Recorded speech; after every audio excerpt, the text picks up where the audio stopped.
Hello friends, आज हम भारतीय संविधान एवं राज्य व्यवस्था के वन लाइनर क्वेश्चन पढ़ेंगे जो आने वाले सभी कॉम्पिटिटिव एग्जाम के लिए इम्पॉर्टेंट है। चलिए शुरू करते हैं। भारत का संवैधानिक विकास। आंग्ल भारतीय विधि संहिताओं के निर्माण एवं विकास की नींव कहाँ से प्रारंभ होती है? 1600 ईस्वी के चार्टर से। किस अधिनियम द्वारा कंपनी में गवर्नर जनरल का पद सृजित किया गया? 1773 के रेगुलेटिंग एक्ट द्वारा। गवर्नर जनरल वॉरेन हेस्टिंग के 4 सदस्यीय परिषद में पार्षद कौन कौन से थे? फिलिप फ्रांसिस, क्लेवेरिंग, मानसन एवं बरवेल। गवर्नर जनरल तथा उसकी परिषद किसके प्रति उत्तरदायी थी? इंग्लैंड स्थित निर्देशक बोर्ड के प्रति। ईस्ट इंडिया कंपनी की प्रबंधन शक्ति किसमें निहित थी? गवर्नर जनरल एवं उसकी परिषद में। कोलकाता में उच्चतम न्यायालय की स्थापना 1774 किस अधिनियम द्वारा किया गया था? 1773 के रेगुलेटिंग एक्ट द्वारा। रेगुलेटिंग एक्ट के तहत गठित उच्चतम न्यायालय में कितने न्यायाधीश सदस्य थे तथा मुख्य न्यायाधीश कौन था?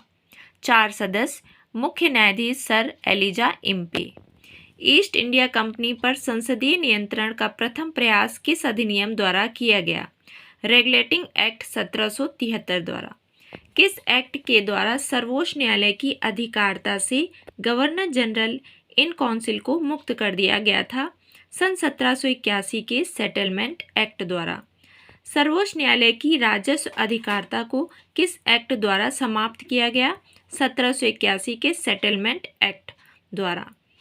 सर्वप्रथम किस गवर्नर जनरल को तथा किस अधिनियम द्वारा गवर्नर जनरल तथा मुख्य सेनापति दोनों की शक्तियां प्रदान की गईं?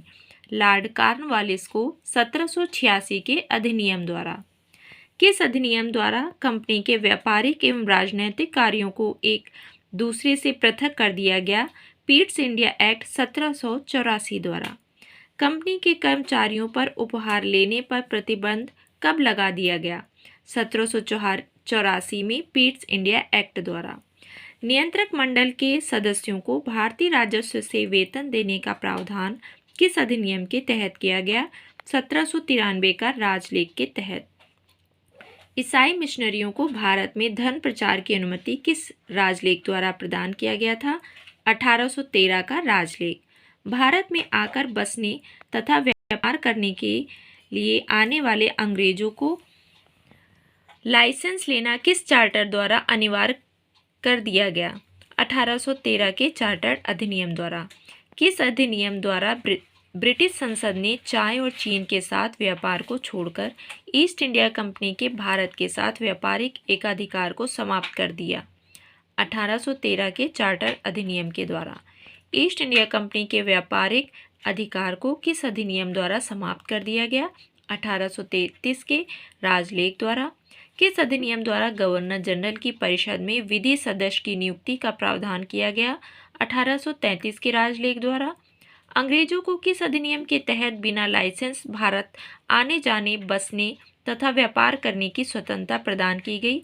1833 के ईस्वी के अधिनियम के तहत।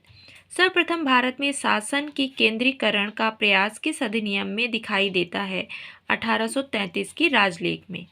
दास प्रथा को गैर कानूनी किस अधिनियम द्वारा घोषित किया गया? 1833 की चार्टर अधिनियम द्वारा। 1843 ईस्वी में इस पर रोक लगा दी गई थी। Thank you.